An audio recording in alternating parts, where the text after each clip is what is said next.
Welcome to Beyond the Coverage. I'm Chris Horner, and today I want to discuss the UAE Tour and specifically how the UAE team did during this tour. Now, this is a very, very important race. My time at Radio Shack, when I won the Tour of California, that was our second most important race of the season. And for Team UAE, this UAE Tour is their second most important race of the season for the whole team. This team will be setting up the riders that are getting prepared for here months in advance. George Bennett, when he was signed last year, certainly the team talked to him and said, hey, we need you at almost 100% or 100% for the UAE Tour because we have to win it with Tadej Pogačar. When the team's talking to Tadej, when they're talking to Almeida, and when they're talking to Rafael Majka, they're telling these three riders, you have to be 100%. We have to win this race. It is right up there, just a notch below the Tour de France. And it's hard to win the Tour de France. But if you come into UAE Tour and win this and all your sponsors are from there, they can forgive you when you get to the Tour de France if you're second, third, fourth, or something bad happens. But it helps to have this race win in the bank wrapped up for when you're talking to the sponsors in the future. They're going to remember if you won their race. So just like me at Tour of California, when I went here, it was only a few weeks before Tour of California. We had some problems with Levi Leipheimer's health, and it wasn't certain if he was going to be 100% on form. Johan Bernal came up to me and said, we have to win. You are as close to number one on the team as I can make you for this race because we have no options. We have to win this race. Most likely we're not going to win the Tour de France. So we have to win Tour of California because the sponsorship's up this year and we need to re-sign again with Radio Shack, and it's a $20 million deal. So if we win Tour of California, most likely we renew. Now, when I'm going in the Tour of California, I'm 39 years old. So the difference between myself and Tadej Pogačar when we compare these two races between us, remember at 39 I got a ton of experience, I got a lot of confidence. Tadej Pogačar does not lack confidence.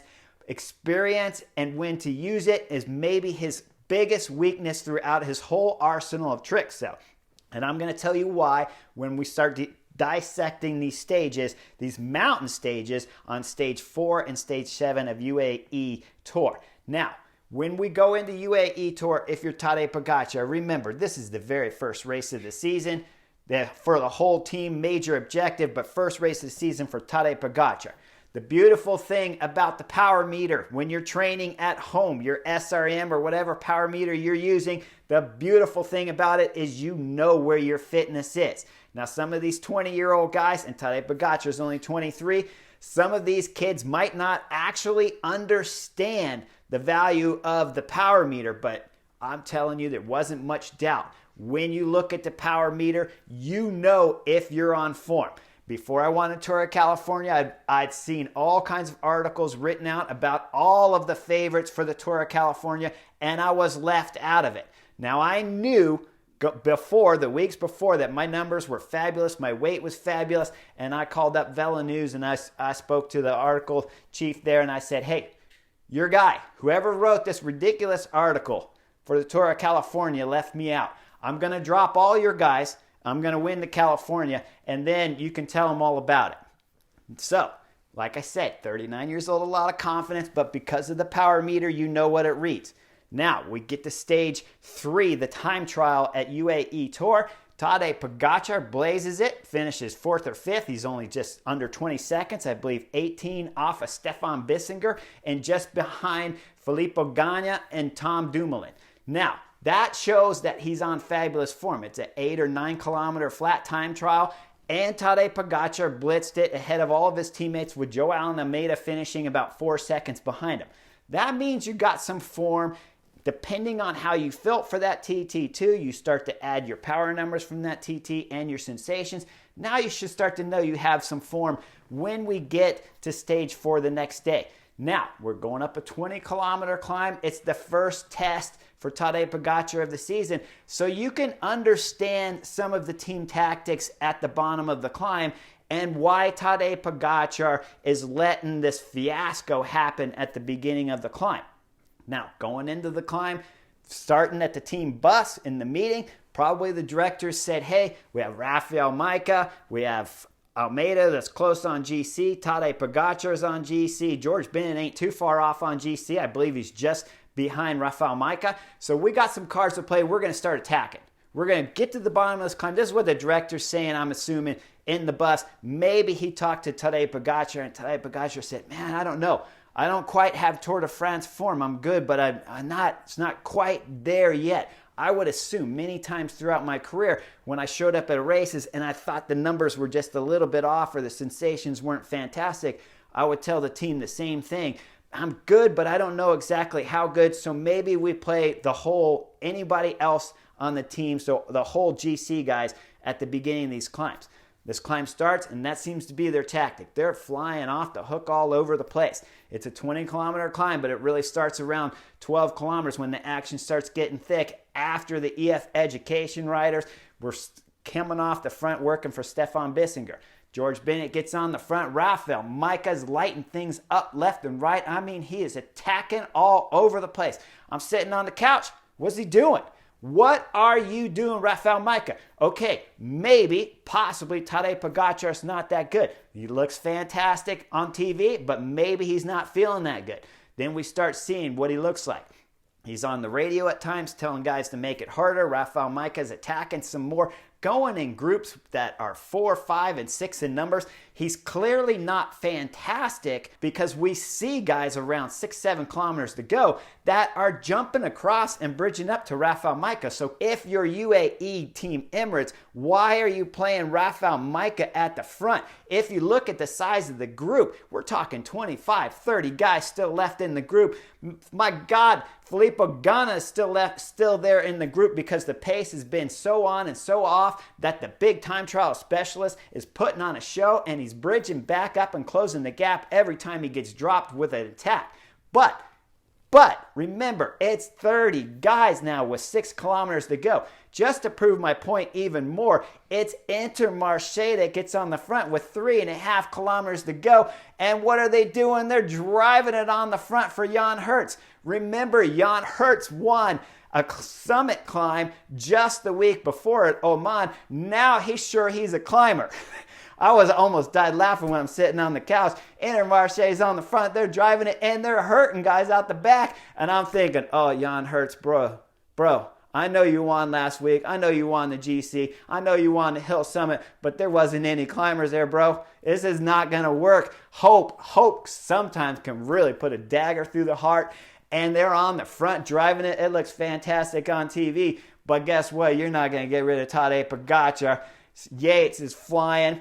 Luke Platt from Ineos has done amazing jobs of closing gaps back there many, many times. He is on form. This young kid is flying. Ineos did a great job of signing him. Tadej Pogačar looks beautiful the whole time, but the tactics have just been a nightmare, and they're flying all over the place. Exciting to watch from the couch because we just don't know what's going to happen.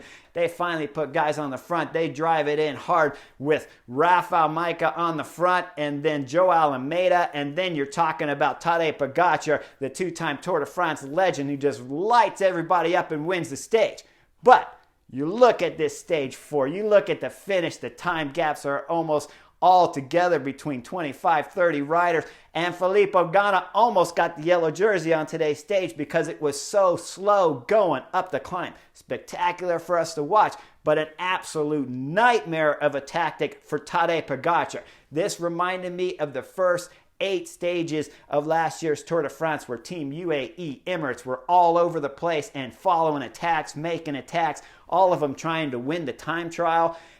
It's ridiculous. You have Tadej Pogačar, you put the guys on the front, you drill it all the way up the climb. Now, to reinforce so that you understand it, so I'm not leaving something out, when they get to the top and Tadej Pogačar wins in fantastic style and blows all the guys off his wheel in the sprint, remember, everybody's still on GC. Even the announcers are talking about it. My God, the announcers are like, anything can happen in this race now. We still got 20, 30 guys on general classification. And they're right. And guess what? The very next day is when something happens. Tadej Pogačar with 6 kilometers to go, flat. You're at a flat UAE Tour sprint stage and you flat with 6 kilometers to go. This is the second mistake here that Tadej Pogačar makes. Instead of changing bikes with his teammate, which if you flat at the front, what you do, Tadej Pogačar, you never go back to the car. You pull over to the side of the road as fast as you can with a teammate that is on a bike that's close to your size and fit, and you jump on his bike and you ride it 6K. Come on, man. Anyone could ride anybody's bike 6K. I had to one time ride Gregory Rass's bike at the Tour of Utah, and he is massive size comparison to me, and I had to ride it on a criterium course as we finished with like 4 laps there in one of the cities in Utah, and it was difficult, but I got it done, and I can certainly ride a dead flat all the way into the finish for 6K. Instead, Tadej Pogačar goes back there, gets a bit of a slow bike change, but they get it done. His teammates wait for him, and they get him back on about 2 kilometers later. Disaster averted. But remember, if you went back one stage on that big mountain stage they just had yesterday, if you go back to that stage 4, if the team had lit it up from the bottom, there would be no Filippo Ganna there. You'd have more of a time gap, probably only have to deal with Adam Yates. But instead, with that flat tire, if they can't get back on, if the teams went to the front and really started drilling it, which they didn't, but if they did, all of a sudden UAE Tour is gone and over and dusted. And remember, as I told you at the beginning of this video, this is their second most important race of the season, and they almost lost it with bad tactics done on stage 4 and then a bad bike change on stage 5 when he should have just switched with his teammates. Now let's go to the last summit stage. It's stage 7. It's the last day. Everything's going to finish at the top of this climb. A solid 11-kilometer climb at just under 7%. Now we know Tadej Pogačar is the race leader. He's wearing the red leader's jersey there, so we know he's on good form. But he's still got some teammates in the top 15, top 10 right behind him. And they do exactly what they should have done on stage 4. They ride the front and they blow this race up. We see guys coming out the back left and right. It's the American kid, Nielsen Paulus, coming out the back. And then we see Jan Hertz, Intermarché. He's coming out the back too. Don't worry, you're going to have teammates with him with Rain Tarame coming out the back too. This is all the hopes and dream of Intermarché trying to win something here at the UAE Tour or out the window. This is a big jump, Intermarché, from Oman to UAE Tour, battling with Ineos, Adam Yates, and of course battling with Tadej Pogačar, the 2-time Tour de France champion. With those dreams blowing, we see Jan Hertz going out the back, and the team UAE is on the front. They are racing absolutely beautiful to perfection. Adam Yates throws in a fabulous attack just under 4 kilometers to go. Tadej Pogačar latches on his wheel. Adam Yates is digging deep. Tadej Pogačar